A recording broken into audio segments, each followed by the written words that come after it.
You're listening to Whispers in the Dark, where terrifying true stories are whispered beneath campfire light and forest shadows. Tonight, we're diving into 10 chilling encounters at nighttime campsites, where the wind isn't just wind, and the darkness is never empty.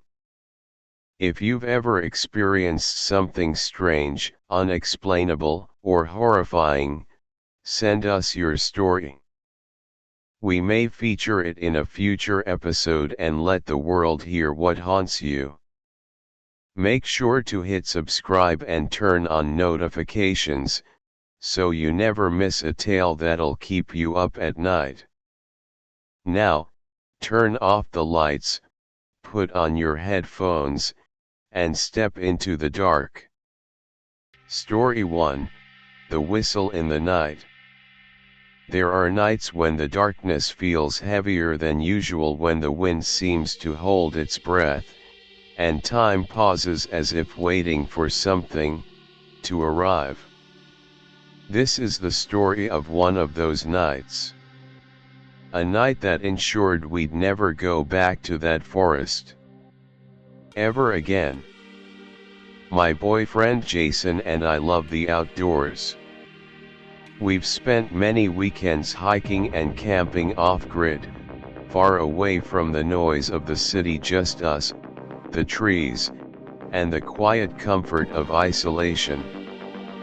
That summer, we took a trip up to Crescent City, a small coastal town in Northern California near the Oregon border.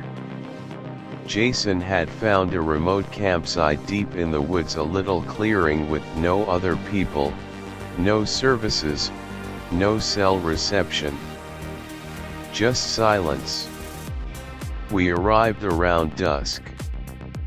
The sun dipped behind the massive trees, and the shadows grew long.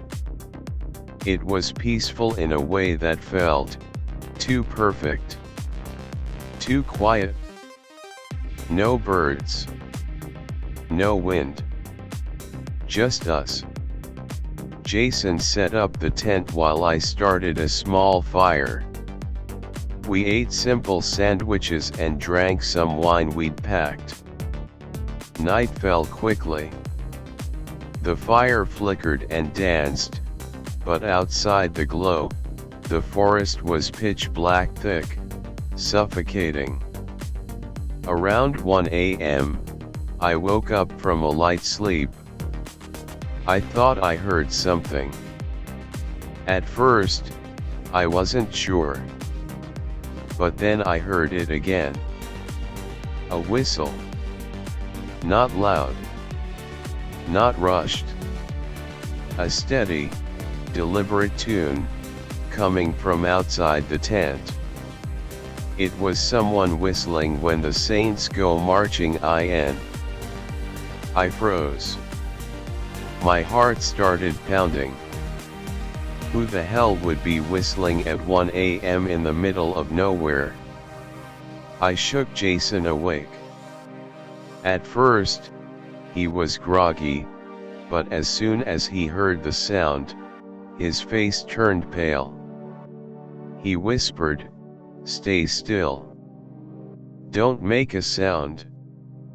We lay there, motionless. Eyes locked on the tent ceiling. The whistle moved, sometimes closer, sometimes further. It was circling us. Then, it stopped. Silence. A few seconds later, a voice broke the stillness. A male voice, raspy, deliberate, almost conversational. "When you sleep here, you don't respect me. And when you don't respect me, you don't respect the United States Marine Corps." Jason's grip on my hand tightened. I felt sweat trickling down my back. The voice continued, mumbling now, like talking to himself, but loud enough that we could hear. "I've seen war. I know how to deal with trespassers. Yeah. Deal with them. Jason slowly reached for his backpack, pulled out the car keys and his wallet, and tucked them into his pocket. He didn't say a word, but I could tell he was planning our escape.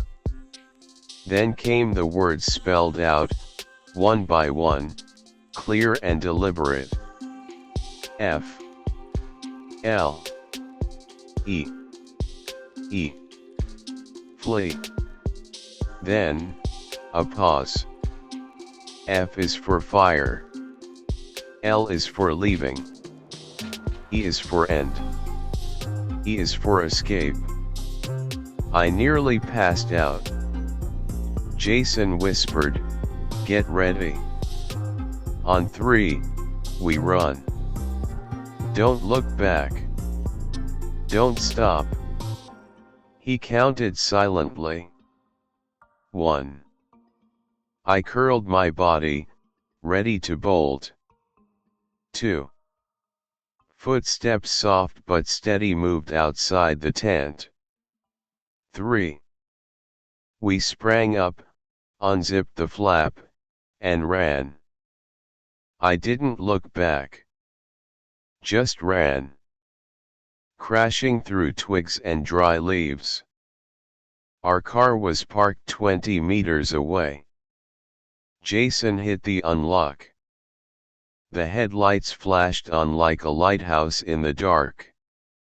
We jumped in, slammed the doors, locked them, started the engine, and sped off.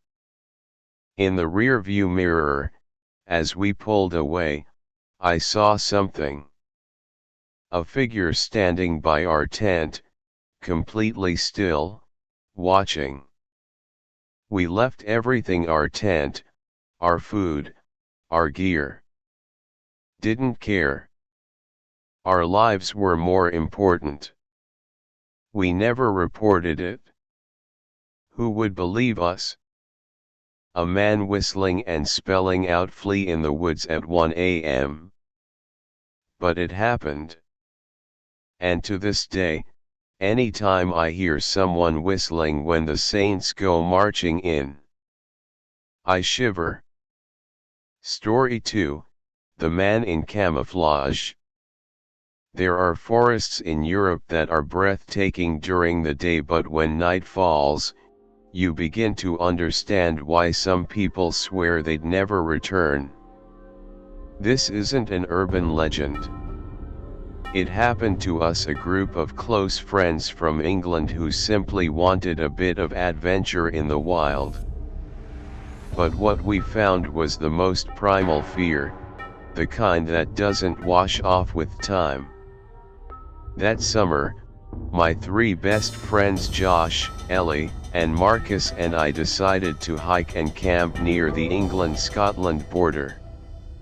It's a remote area, known among climbers for its jagged hills and treacherous paths.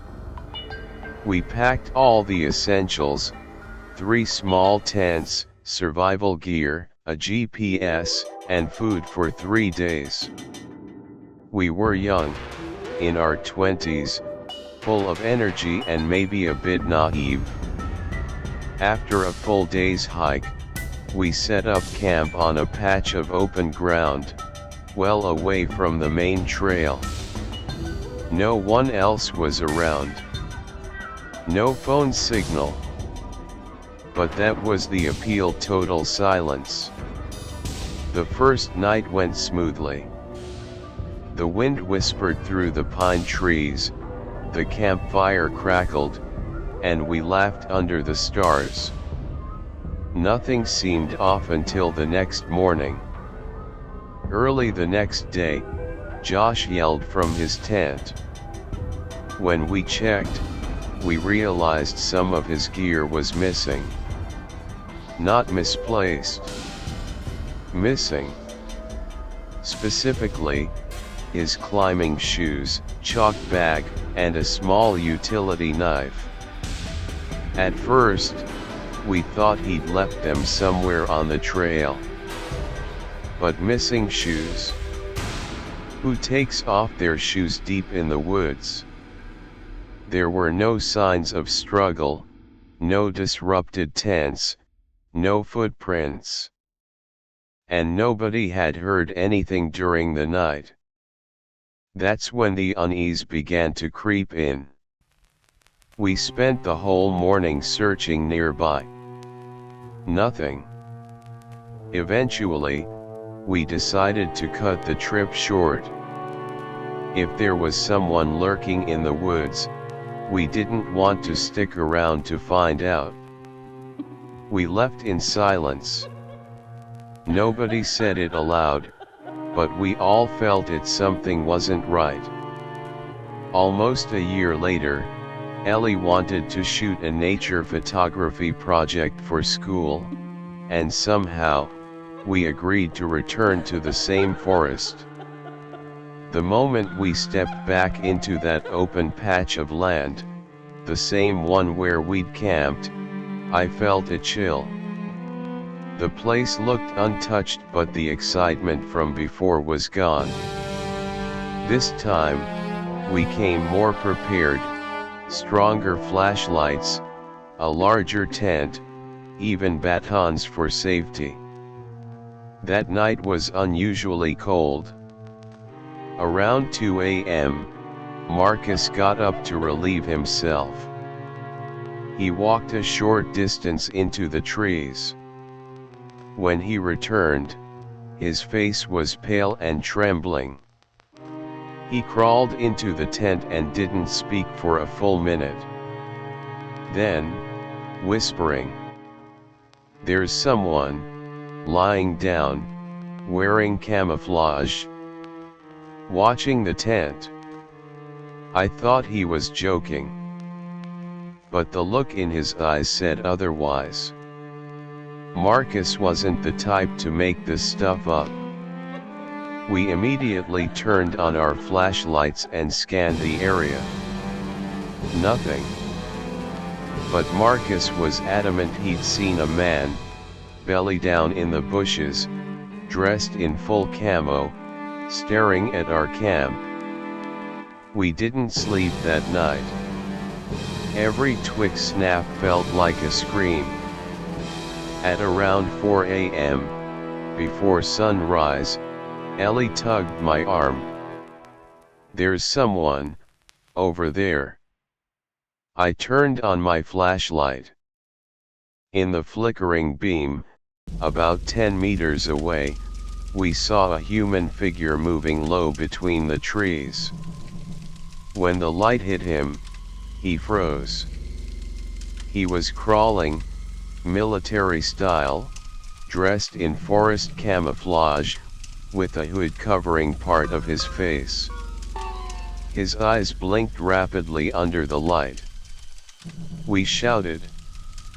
The man turned and bolted into the trees, vanishing like an animal. We didn't hesitate.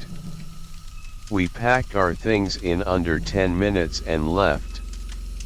Every second felt like we were being watched from behind the trees. About a week after we returned to London, Marcus came across a Reddit post in the Unresolved Mysteries forum. It was from someone living near the area we camped in. The post included photos of a man who was wanted nationwide, a primary suspect in the disappearance and murder of 2 hikers in Scotland. His name was Martin Hale, a former soldier who had gone AWOL and was believed to be living off-grid in the woods. Local reports claimed he had a history of stalking campers.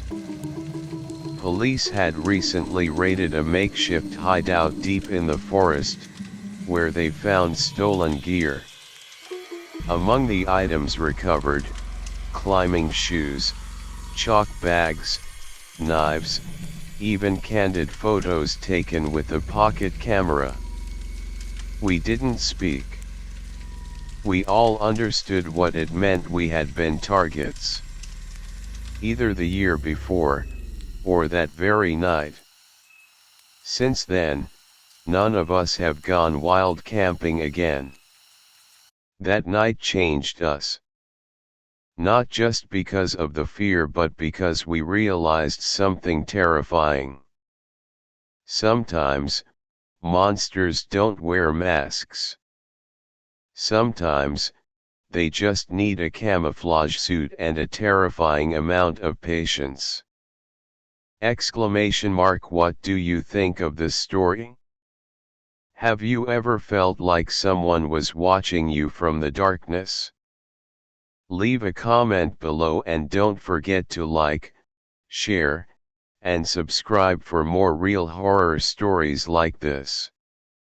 Story 3, Face to Face with the Razor Blade Attacker. There are trips you expect to be unforgettable for the right reasons, until you realize you've stepped straight into a nightmare you never saw coming. I'm not sharing this story to scare you. I'm telling it because sometimes, the most dangerous thing in the wilderness isn't the bears. It isn't the wolves. It's other people.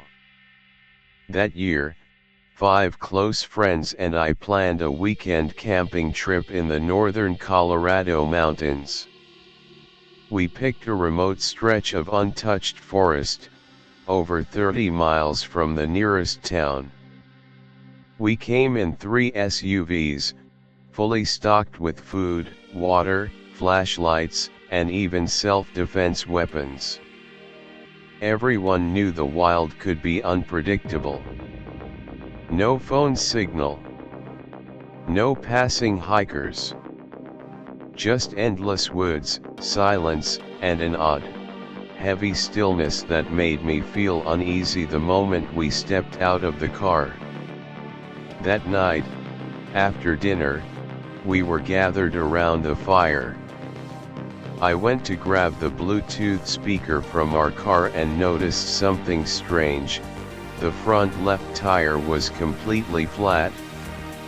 At first, I thought maybe I'd hit a sharp rock.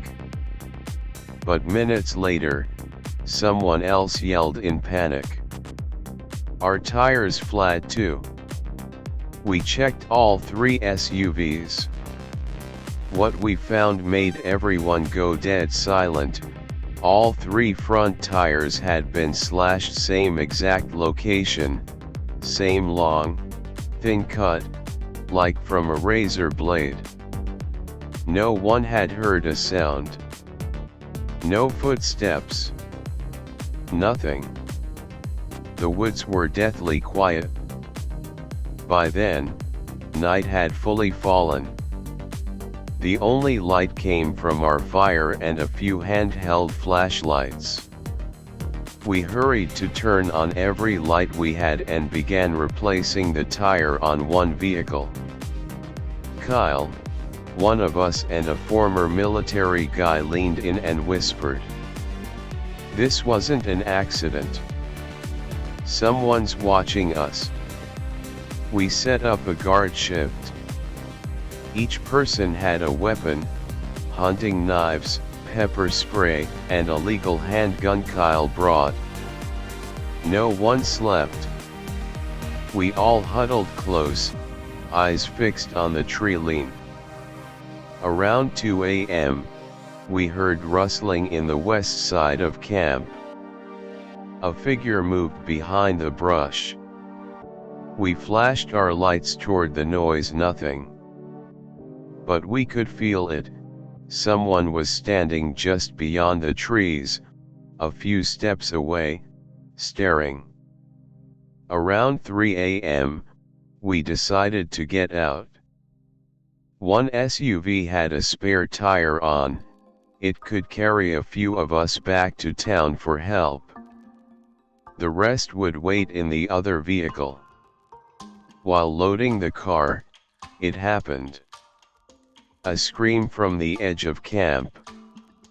I turned and saw Matt, one of our group, clutching his stomach, blood pouring down as he collapsed, screaming, "Someone stabbed me." He's in the bushes. Kyle ran over, gun drawn, but the attacker vanished like a ghost into the trees. No sound, except for Matt's gasps and blood dripping onto dry leaves. He had been slashed deep with an extremely sharp blade, either a razor or surgical knife. Luckily, it wasn't fatal, but he was bleeding badly. We left everything behind, tents, gear, just to get him out of the woods. We drove through the dark, the SUV bouncing on the dirt path, rear tire nearly flat. Kyle sat in the back, gun aimed out the window the entire way. Once we reached town, we called the police. Matt was taken to the hospital. The rest of us were questioned for hours. The problem? The cops didn't believe us. One attacker scared off 6 adults. In the middle of the night? In the woods? Sounds made up. No cameras. No footprints. No witnesses. Just our word. Matt's wound was real, but as one officer said, not enough to prove a killer's stalking the forest.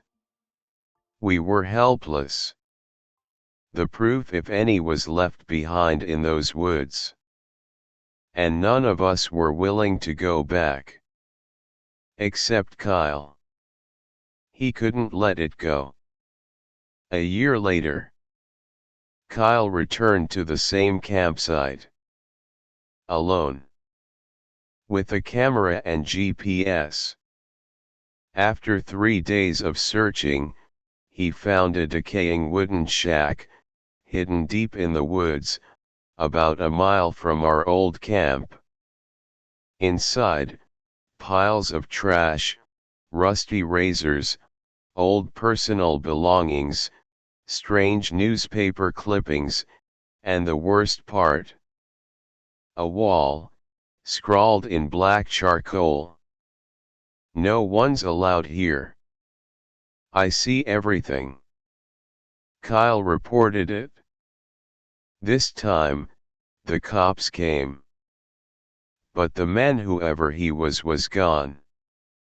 Later, local records revealed a mentally unstable man had escaped a facility 15 years earlier. He was last seen in the area. Then, nothing. We don't know who he was. How long he'd lived there. Or if he's still out there. But he knew those woods better than anyone. And he didn't want anyone trespassing. What would you do?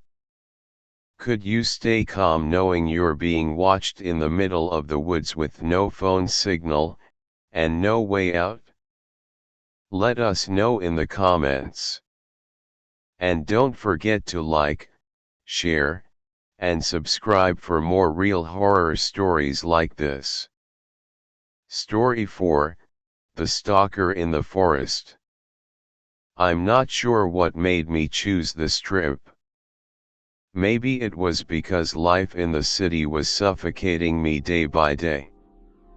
Work was lifeless. My wife had been complaining about me not spending time with our son. I thought if I just got away for a few days, I'd come back with a clearer head. I chose Ocala National Forest, a place where it takes hours to reach the campsite. Most people go to Ocala in groups because everyone knows this place isn't for the lone adventurer. But I wanted complete silence. Or at least, that's what I thought. I packed everything: a tent, knife, flashlight, some food, water, and a fully charged phone, even though I knew there'd be no signal deep in the forest. I set up camp on a patch of land about an hour's walk from the trail. No sounds of people. No lights. Completely engulfed by the darkness and trees. The evening passed slowly. After a quick meal, I lay in the tent, trying to fall asleep with an old podcast, but my mind kept drifting back home. I remembered the sad look on my wife's face when I grabbed my backpack. I remembered my son asking, "Where are you going, Dad?" when I absent-mindedly replied, "Just off on an adventure, buddy." I didn't know when I fell asleep, but I woke up at 1:37 a.m. I saw the glowing hands of my watch. There was a reason I woke up. Footsteps. Not fast. Not hurried. Very slow. Very deliberate. Like someone was circling my tent. I froze. No breathing. I gripped my pocket knife and stayed silent. One round. Then another. I yelled, "Is anyone there?" No answer. The footsteps stopped. An agonizing silence followed. I stared at the thin fabric of the tent, as thin as a jacket, feeling like at any moment, something could tear it open and drag me out. The following hours were hell. I couldn't sleep. I couldn't close my eyes. Each time the wind howled, I thought I heard whispers in my ear. At some point near dawn, I started drifting off, until... crack! A branch snapped. Very close. I shot up, my chest aching from panic. The flashlight shakily shone through the tent seams. No one.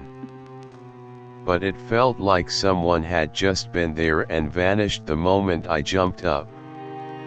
I began to cry. Not out loud.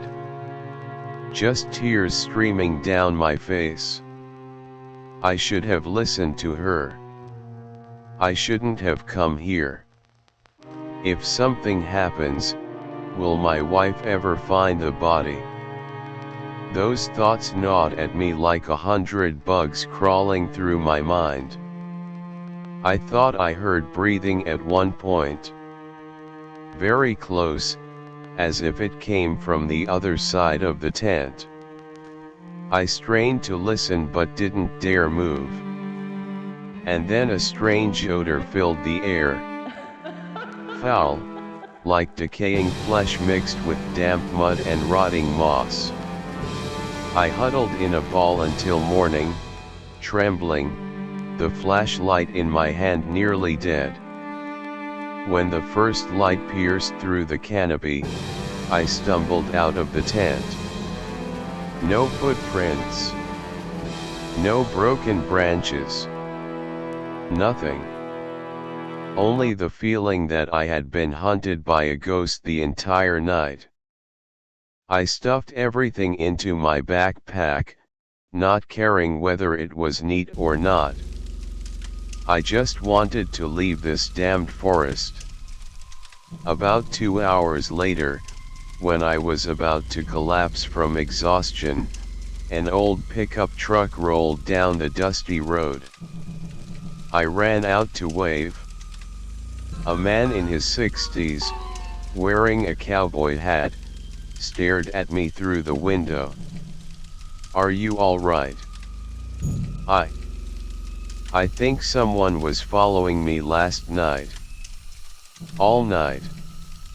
Walking around my tent. But, this morning, there's no trace of anyone. The man stared at me for a long moment. Then, he spoke slowly, almost whispering.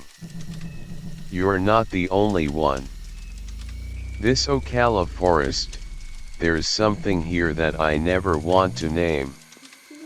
I left without looking back. I never told my wife. And I swear, I will never go into the forest alone again. Because in the dark, when you think you're alone, you might be being watched. And that thing knows exactly who you are. Knows when you're at your weakest.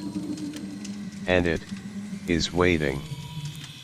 Headphone, do you believe in the feeling of being watched? Evergreen tree, would you dare to sleep alone in a deep forest like Ocala? Backhand index pointing right. If you've ever experienced something like this, leave a comment below. And don't forget to like, subscribe, and turn on notifications so you never miss the next true horror story. Story 5, The Mystery of the Expedition Leader's Death. My name is Ryan Mitchell, an American from Oregon. I'm deeply passionate about adventure travel, and Vietnam had long been on my list of must-visit destinations. About 2 years ago, I set off with a group of friends, both Americans and a few Vietnamese adventurers, on an expedition into a remote primeval forest deep in the Truong Son Mountains. This place was nearly untouched by humans, and according to local folklore, it was filled with strange, unexplained mysteries. There were 6 of us. Our leader was Jason, an ecologist with over 10 years of jungle exploration experience. Alongside me was Mark, a fellow Oregonian and former Boy Scout, and a few Vietnamese friends we met through the travel community. Jason had planned the entire trip 5 days into a part of the jungle not even marked with trails on maps. On the second day, we set up camp in a flat clearing near a small stream. It wasn't an official campsite, but it had level ground and clean water. We pitched tents, started a fire, cooked, and rested in preparation for the next day's trek deeper into the forest. As the sun began to set, the forest grew strangely quiet. Suddenly, a man appeared from the dense foliage and walked straight through our camp. He wore worn-out clothes, a wide-brimmed hat, and a beekeeping mask that obscured his face. In his hand was a large, gleaming jungle machete. He didn't avoid us, he walked right through the middle of our camp. We couldn't see his eyes behind the mask, but his presence was extremely tense. As he passed, he muttered something in a raspy voice in Vietnamese. One of our Vietnamese friends translated, "You shouldn't stay here, leave, before it's too late." Jason stood up, furious, and yelled in English, "Are you threatening us? This is the jungle, nobody owns it." The man didn't respond.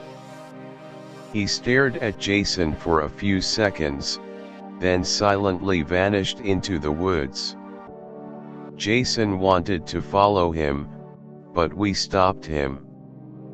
We all sensed something was wrong. The whole situation felt off, but no one wanted to make matters worse in such a remote place. Jason remained angry all through dinner, repeatedly saying that if he saw that man again, he'd deal with him immediately. That night, once darkness fully took over, the jungle became eerie. We started hearing strange sounds, crunching footsteps on dry leaves, distant growls of wild animals, and even what sounded like sporadic gunshots. No one slept. No one talked about it, but the tension was written all over our faces. Everyone was thinking the same thing: the masked man. Around 2 a.m., I was lying in my tent next to Jason's. The cold mist seeped through the fabric and woke me. At that moment, I heard a muffled scream like someone being startled or panicked. I jumped up and called Jason's name. No response. I turned on my flashlight. His tent was wide open. He wasn't there. Only his jacket and flashlight remained. I alerted the group, and we all scrambled out to search. About 30 minutes later, we found Jason's body. He was hanging from a tree branch, about 10 feet off the ground. His arms dangled, eyes wide open in horror, and blood soaked the ground from deep gashes on his neck and stomach. We were speechless. Some started crying. That sight, I'll never forget it. We immediately contacted local authorities. It took them more than 5 hours to reach us due to the rugged terrain. By the time they arrived, daylight had returned. I told them everything from the masked man to discovering Jason's corpse. I also mentioned that Mark, one of our team members, had once fought Jason over a Vietnamese girl they both liked. Though they had reconciled, tension lingered. The police noted this and brought us all in for questioning. Days later, they located the masked man. He turned out to be a reclusive forest dweller who raised bees and gathered herbal medicine. During interrogation, he denied any involvement in Jason's death. The police found no evidence to charge him. The case went cold. No witnesses. No weapon. No fingerprints. Jason's death deep in the jungle, surrounded by strange events, remains an unsolved mystery to this day. I don't believe it was random. Was it revenge? An accident? Or something we never truly understood? I'm no detective. And I'll never go back there again. But that night, that jungle, still haunts me in my dreams. What do you think? Who was truly behind Jason's death? Kitchen knife? Was it the mysterious masked man? Broken heart or Mark, with his hidden grudge? Evergreen tree, or does the jungle itself harbor something beyond understanding? Backhand index pointing right. Share your thoughts in the comments below.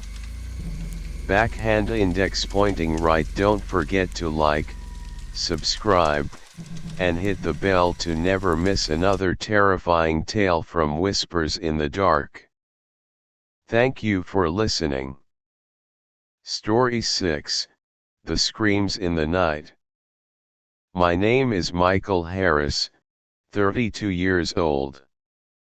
I live alone in Charlottesville, near the Blue Ridge Mountains. As a nature lover who seeks silence and solitude, I often go solo camping on weekends, especially in Shenandoah National Park, where endless trails and ancient forests stretch beyond sight. That Friday afternoon, I decided to try a spot I'd never visited before, a remote area near Old Rag Mountain, a few miles off the main trail. A friend once told me it was breathtaking, if you've got the guts. I chuckled at that.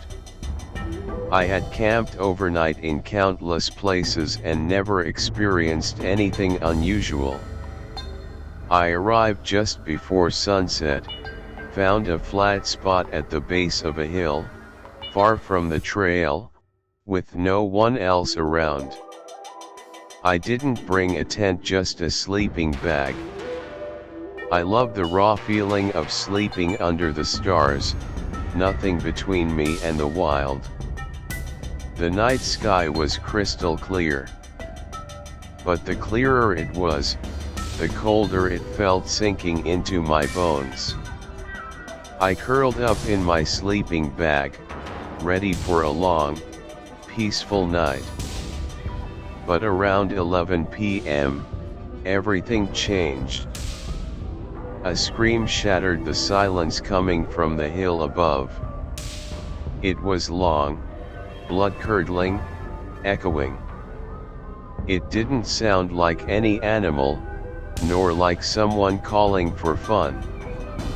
It was a scream of agony, like someone being tortured. It was chilling so much that my body instinctively tightened. I shot upright, heart racing, holding my breath. Then silence. No footsteps. No wind. Just dead silence. I told myself it could be someone lost or injured. But then, another sound began. A voice singing. Soft as mist, humming a slow, eerie lullaby. It sounded old, warped and distorted. The voice was emotionless, dead cold. And it came from the same spot where the scream had come from, up on the hill. Fear crept in. I turned on my flashlight, scanned around, nothing but dark trees.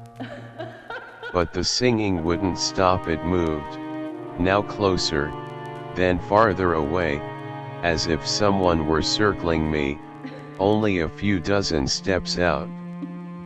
I grabbed my folding knife from my backpack, my hands trembling. I had never felt so clearly watched. The air felt thick. I kept feeling something was standing right behind me, but every time I turned, there was nothing. I couldn't sleep at all. Around 3 a.m., the singing stopped. I thought it was finally over. But no. The footsteps started. Slow. Distinct. Distant at first, then getting closer, approaching me. Yet every time I aimed the flashlight toward the sound, there was nothing. I tried to stay calm, curled up against a large tree trunk, knife in hand, eyes wide open. I sat there like that for hours, not sleeping, not blinking, just waiting for the light of day. When the first rays of sunlight pierced through the canopy, I ran. I didn't care what I left behind, I just knew I needed to get off that hill now. I sprinted back to my car, scratched, dirty, heart pounding. Days later, I told an elderly man living nearby about it. He just said quietly, "You wandered somewhere you shouldn't have. That hill near Old Rag. Folks avoid it. Too many strange things, missing people, midnight songs, screams with no source." He stared at me, speaking slowly. "No one goes there twice. And I reckon, you shouldn't either." And he was right. I'll never go back. Headphone. But what about you? If you're listening to this right now, What do you think really happened that night? Who was screaming? Who was singing? Or, was it even human? Would you dare sleep alone in the woods like I once did? Drop your thoughts, theories, or even your own creepy experiences in the comments. I'll be reading them all.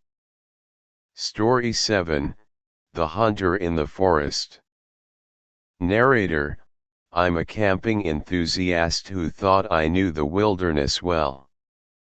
My name is Danny Cole, 35 years old, living in Oregon, right on the edge of the Willamette Wilderness. I'm not the type to enjoy crowded city life. I find peace in the rustling of the wind, the whisper of leaves, and the call of owls in the dark. That Saturday, I decided to go camping alone, farther than usual, a deep, secluded forest, at least 30 miles away from the nearest town. No cell service. No passing people. Just me, my backpack, a small tent, and the quiet wilderness. I arrived late in the afternoon, finding an open patch by a stream, surrounded by tall pine trees. I set up my tent, lit a fire, and prepared a simple dinner. The night fell quickly. Darkness blanketed the forest, and the silence was unnerving. I sat by the fire, listening to the sounds of the night, insects, the rustle of leaves. Then, I heard a soft crack behind the tent, like a twig snapping underfoot. I turned around. Nothing. At first, I thought it could be a squirrel or a deer. It's common in the woods. But then, another noise. Closer. Clearer. This time, it was footsteps. Slow, heavy, uneven. My heart began to race. I turned on my flashlight, quickly scanning the direction of the noise. Still nothing. But the feeling of being watched was undeniable. I tried to reassure myself, maybe it was just my imagination. I put out the fire, crawled into my tent, and kept a small knife under my pillow for peace of mind. But I couldn't sleep. Around midnight, the footsteps returned. This time, right next to the tent. Loud and clear. I held my breath. Every sense was on high alert. I silently unzipped a corner of the tent, shined the flashlight outside. And I saw it. A pair of glowing eyes, just a few meters away. Not the gaze of a person, but the reflection of eyes, large, deep, cold, like those of a wild animal. It didn't blink. It didn't move. I froze. A few seconds later, the shadow backed away, disappearing into the darkness. I didn't hear any footsteps. No sound at all. I sprang up, trembling, and stoked the fire, though my hands were almost out of control. I added more twigs, keeping the flames high. I sat close to the fire all night, eyes locked on the darkness. I heard faint noises, soft breathing, strange hissing sounds. At times, I was certain I saw the shadow reappear on the edge of the forest, only to vanish again.